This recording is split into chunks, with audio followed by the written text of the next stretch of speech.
Good evening, students. Today, in this plus 2 class of mathematics, I am going to explain the remaining sums of miscellaneous exercise, chapter 3rd matrices of your NCERT book. ठीक है, तो जो last के lectures में हमने first 10 sums discuss कर लिए हैं और आज ये मैट्रिसेस का हमारा लास्ट लेक्चर है. ठीक है, तो please open your NCERT books और क्वेश्चन नंबर 11 हम अब डिस्कस कर रहे हैं. क्वेश्चन नंबर 11 क्या है हमारा? 11th में हमें x फाइंड आउट करना है. x into 1 2 3 4 5 6 is equal to -7 -8 -9 2 4 6. ठीक है, तो मतलब हमने x को मल्टीप्लाई करना है इस वाली मैट्रिक्स से. ठीक है, तो इसका मतलब पहले से हमें x का ऑर्डर देखना पड़ेगा. क्या होगा? जो ये मैट्रिक्स है इसका ऑर्डर हमारे पास है 2 रोज 3 कॉलम्स. तो इट मीन्स जो x मैट्रिक्स है, क्योंकि जो जब हम मल्टीप्लाई करते हैं, जैसे मान लो हमने a और b को मल्टीप्लाई किया, a का ऑर्डर मेरे पास p क्रॉस q है, तो इसके जितने कॉलम्स हैं इसकी उतनी रोज़ होनी चाहिए. q क्रॉस n हो गया आपके पास. ठीक है, तो इट मीन्स इसके जो आपके पास है 2 तो कॉलम्स तो 2 ही होंगे. ठीक है, और जो न्यू मैट्रिक्स बनेगी ए और बी को मल्टीप्लाई करके मान लो सी आता है आपके पास, तो सी का ऑर्डर क्या होगा? फर्स्ट एंड लास्ट होता है. पी क्रॉस एन होता है, मतलब सी में पी रोज होंगी, क्यू कॉलम्स होंगे. देखो अब हमने कॉलम्स तो फाइंड आउट कर ली, 2 है. तो जो राइट हैंड साइड की मैट्रिक्स है उसका ऑर्डर कितना आपके पास? 2 क्रॉस 3 है उसका ऑर्डर. ठीक है, तो इसका मतलब इसकी जो रोज़ है 2 है इसकी, तो जो एक्स की रोज़ है वो भी 2 ही होनी चाहिए. ठीक है, फर्स्ट एंड लास्ट होता है ना आपके पास, तो एक्स की जो रोज़ है वो भी 2 ही होनी चाहिए. तो ये जो एक्स मैट्रिक्स बनेगी आपकी, ये 2 क्रॉस 2 मैट्रिक्स बनेगी. ठीक है, तो हम क्या करते हैं, कोई हमने 2 क्रॉस 2 मैट्रिक्स लिए, मान लो ए बी सी डी, ये सपोज कर लो आप, और फिर से हम लिखते हैं 1 2 3 4 5 6 इज इक्वल टू -7 -8 -9 2 4 6. ठीक है, अब सिंपली आपने इनको मल्टीप्लाई कर देना है. तो ये मल्टीप्लाई करके क्या आएगा? वही फर्स्ट रो फर्स्ट कॉलम. ठीक है, a plus 4b c plus 4d, second row फिर फर्स्ट कॉलम ऐसे ही. ठीक है, उसके बाद first row second column 2a plus 5b. ठीक है, और 2c प्लस 5d. इसी तरह से थर्ड करेंगे, second row third column, first row third column 3a plus 6b और 3c प्लस 6d. ठीक है, सिंपली जैसे आप मल्टीप्लाई करते हैं is equal to -7 -8 -9 2 4 6. Right hand side की मैट्रिक्स आपने लिख देनी है. अब बड़ा सिंपल सम है आपके पास, आपने सिंपली इक्वलिटी ऑफ मैट्रिसेस इस पर लगाना है. ठीक है, फर्स्ट जो एलिमेंट है फर्स्ट एलिमेंट के इक्वल आ गया -7. ठीक है, इसी तरह से 2a plus 5b is equal to -8 हो गया, और 3a plus 6b is equal to -9 आ गया. ठीक है, इस तरह से c plus 4d is equal to 2, 2c plus 5d is equal to 4 and 3c plus 6d is equal to 6. अब सिंपली आप इनको सॉल्व कर लें लीनियर इक्वेशंस की तरह. तो इसको 2 से मल्टीप्लाई करते हैं, 2a plus 8b is equal to -14. तो अब इनको क्या करते हैं, सब्ट्रैक्ट कर देते हैं. तो -3b इज इक्वल टू 6 आ गया, तो b की वैल्यू -2 आ गई आपके पास. ठीक है, और ये जो b की वैल्यू आप इक्वेशन नंबर 1 में पुट कर दें. ठीक है, तो a की वैल्यू आ जाएगी a -8 इज इक्वल टू -7, तो a इज इक्वल टू 1 आ गया आपके पास. तो आप a is equal to 1 b is equal to -2 इस वाली इक्वेशन में पुट करके चेक कर लें क्या ये सेटिस्फाई करता है. 3 इंटू 1 प्लस 6 इंटू -2, तो ये कितना आएगा आपके पास? 3 - 12 is equal to -9. Yes, it is true. तो इसका मतलब a की value 1, b is equal to -2 हमारा ट्रू है. इसी तरह से हमने ये जो इक्वेशंस है c plus 4d is equal to 2, 2c plus 5d is equal to 4 solve कर लेनी है. तो c प्लस 2d को 4d इज इक्वल टू 2 को हम 2 से मल्टीप्लाई करते हैं, 2c plus 8d is equal to 4 आ गया, और 2c प्लस 5d इज 4 दिया हुआ आपको. तो इन दोनों को सब्ट्रैक्ट कर देते हैं, तो d 0 आ गया आपका. d 0 आ गया तो c कितना आएगा? 2 आ जाएगा. ठीक है, तो इसमें आप ये था हमारा 3C+6 डी था यहाँ पर, ठीक है। D0 है, 6C2 है, ये थर्ड इक्वेशन को सेटिस्फाई कर रहा है यहाँ पर, यस कर रहा है सेटिस्फाई। तो इस तरह से आपने जो इसमें जो डिफ़िकल्ट काम था वो था एक्स वाला, कि आपने एक्स मैट्रिक्स किस तरह से फाइंड आउट करनी है, ठीक है। जब आपने एक्स मैट्रिक्स फाइंड आउट कर ली तब तो फिर कोई मुश्किल ही नहीं है, दोनों को मल्टीप्लाई करके इक्वालिटी ऑफ मैट्रिसेस आपने लगा देना था। नाउ क्वेश्चन नंबर 12 थी, काफ़ी इंपॉर्टेंट क्वेश्चन आगे वाला, वेरी इंपॉर्टेंट सम। इसमें आपको गिवन है A and B are two matrices of same order such that A B is equal to B A given है।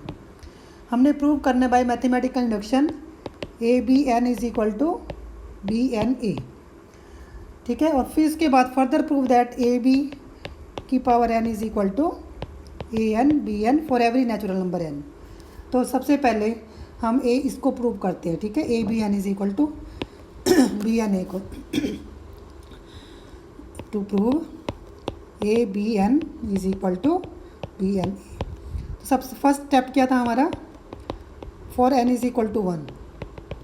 तो ये स्टेटमेंट हो गया आपकी पी एन, ठीक है। P N is the statement, जैसे आप +1 में लिखते थे। तो एन को 1 पुट किया तो आप चेक कर रहे हैं कि a B is equal to B a which is true. उसके बाद सेकंड स्टेप क्या था हमारा, let the result be true for N is equal to k. और थर्ड स्टेप क्या होता है, हमने k+1 के लिए प्रूव करना है, बी k+1 इंटू ए, ये हमें टू प्रूव करना है, ठीक है। अब हम करते हैं लेफ्ट हैंड साइड लेते हैं ए बी k+1, इसको ऐसे लिख दे ए बी के इंटू बी लिख दे, कोई फ़र्क नहीं पड़ा। अब ए बी के आपके पास क्या है, बी के ए के इक्वल है, ठीक है, इंटू बी हो गया, ठीक है। तो ये आ गया, ए बी किसके इक्वल है, ए बी आपको बी ए के इक्वल गिवन है, तो ये हो गया ना आपका बी की पावर k+1 इंटू ए, यही हमने प्रूव करना था। This is what we have to prove, ठीक है। तो ये था फर्स्ट पार्ट। अब जो सेकंड पार्ट है हमारा वो है ए बी की power k is equal to ए की पावर k।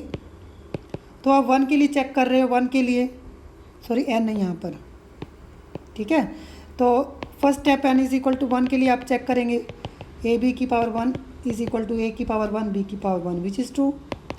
सेकंड स्टेप हमारा है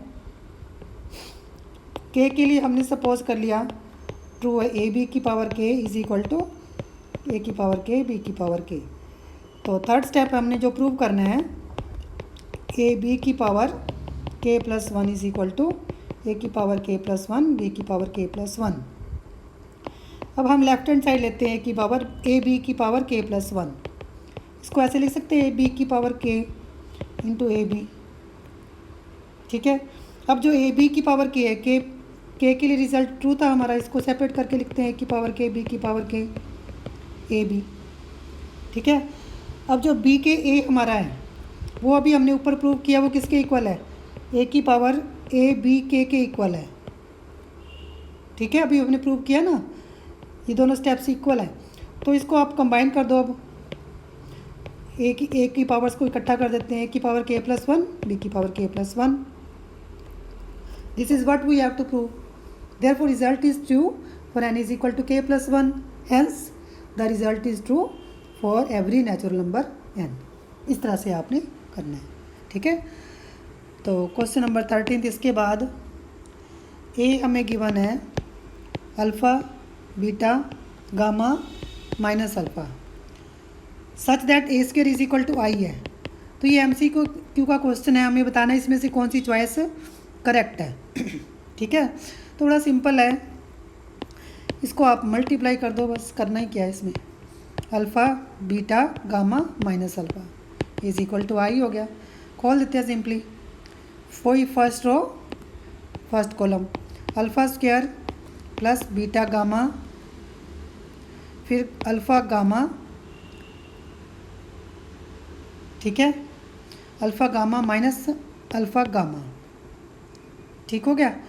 इसी तरह से फिर first row second column, alpha beta minus alpha beta, फिर gamma beta plus alpha square is equal to identity matrix 1 0 0 1। तो ये कितना आएगा alpha square plus beta gamma, ये जीरो ही आ गया, ये भी जीरो आ गया, gamma beta plus alpha square is equal to 1001। तो हो गया प्रूफ आपका। तो alpha square plus beta gamma is equal to 1 आ गया, ये भी एंट्री लेते तब भी सेम ही आएगा। तो ये आ गया alpha square plus beta gamma -1 is equal to 0। तो इसका आंसर सी आ गया आपके पास, ठीक है, क्योंकि ये सी में ही ऑपोजिट साइन के दिए हुए हैं आपको। अब क्वेश्चन नंबर है 14th। इसमें कह रहा है कि एक मैट्रिक्स आपके पास symmetric as well as skew भी है, ठीक है। तो इसमें से हमने चॉइसेस आपको गिवन है, तो फिर ए मैट्रिक्स कैसी होगी, कौन सी ऐसी मैट्रिक्स है जो कि सिमेट्रिक भी होगी और स्क्यू सिमेट्रिक भी होगी। वो मैट्रिक्स आपके पास null matrix, that is zero matrix. तो इसका आंसर आएगा बी। क्वेश्चन नंबर 15 में आपको ए स्क्वायर की वैल्यू ए गिवन है और 1 प्लस ए का होल क्यूब, 1 नहीं मतलब आई आइडेंटिटी मैट्रिक्स, प्लस ए का होल क्यूब -7 ए की वैल्यू आपको बतानी है इसमें, ठीक है। हम क्या करते हैं, ए प्लस बी का होल क्यूब का फार्मूला खोलते हैं, I cube plus A cube plus 3a square plus 3a -7a। अब जहाँ पर ए स्क्वायर है, आई क्यूब आई हो गया, इसको लिख दें ए स्क्वायर इंटू ए, जहाँ पर ए स्क्वायर है उसकी वैल्यू आप ए लिख दो, माइनस ये 4a आ गया, ठीक है। तो ये आएगा आई प्लस फिर से ए स्क्वायर की वैल्यू ए लिखेंगे, ठीक है। तो ये कितना है, ए क्यू ए स्क्वायर की वैल्यू ए होगी तो फिर से ए स्क्वायर बन गया ये, प्लस 3a -4a कितना बन जाएगा, -a बन जाएगा।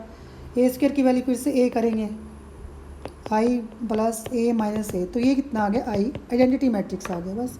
तो इसका आंसर भी आ गया सी पार्ट। तो इस तरह से ये हमारी मिसलिनियस एक्सरसाइज कंप्लीट डिस्कस हो चुकी है और ये चैप्टर जो है हमारा theory as well as exercise के समेत सारा कंप्लीट डिस्कस हो गया है।